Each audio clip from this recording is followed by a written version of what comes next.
మహారాష్ట్ర రాజకీయాల్లో దాదాగా పిలువబడే అజిత్ పవార్ ప్రస్థానం అసాధారణం. 1959 జూలై 22న అహ్మద్నగర్ జిల్లాలో జన్మించిన అజిత్ పవార్, శరద్ పవార్ మార్గదర్శకత్వంలో రాజకీయాల్లోకి వచ్చారు. ఆయన రాజకీయ ప్రయాణం 1982లో సహకార రంగంతో మొదలైంది. 1991లో బారామతి ఎంపీగా గెలిచి వెంటనే రాజీనామా చేసి అదే ఏడాది ఎమ్మెల్యేగా ఎన్నికై రాష్ట్ర రాజకీయాలకు పరిమితమయ్యారు.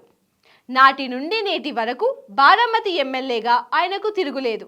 వ్యవసాయం, ఉద్యానవనం, నీటిపారుదల, విద్యుత్ మరియు ఆర్థిక వంటి కీలక శాఖలకు మంత్రిగా పనిచేసి రాష్ట్ర అభివృద్ధిలో కీలక పాత్ర పోషించారు.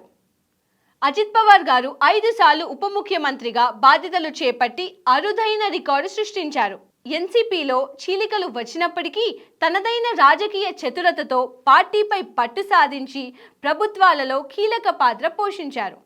ముఖ్యంగా మహారాష్ట్ర గ్రామీణ ప్రాంతాల అభివృద్ధికి ఆయన కృషి గణనీయం. జనవరి 28, 2026 నాడు అతి విషాదకరంగా విమాన ప్రమాదంలో అజిత్ పవార్ దుర్మరణం పాలయ్యారు. ముంబై నుండి బారామతికి వెళ్తుండగా ఆయన ప్రయాణిస్తున్న లీర్ జెట్ 45 విమానం బారామతి విమానాశ్రయం సమీపంలో కూలి మంటల్లో చిక్కుకుంది.